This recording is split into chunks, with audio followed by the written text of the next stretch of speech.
in using letters and other symbols as in the last lesson. Actually, we were doing algebra. The symbols normally stand for numbers, but they may stand for anything. It's up to us to decide what they stand for. Now let's say this U stands for this length of the line. Then these are two lengths, same line. So this will be 2U and this shape will be 3U. Now here is another length. The length of this half circle is called, let's say, V.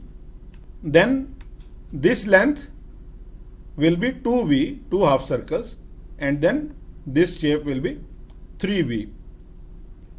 Now let's say the length of this straight line is U and the length of this half circle is V.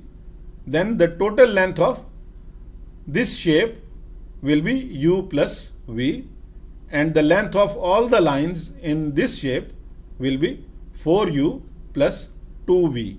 If you want to get full benefit of this course, then do the practice sheet of this lesson before moving on to the next lesson.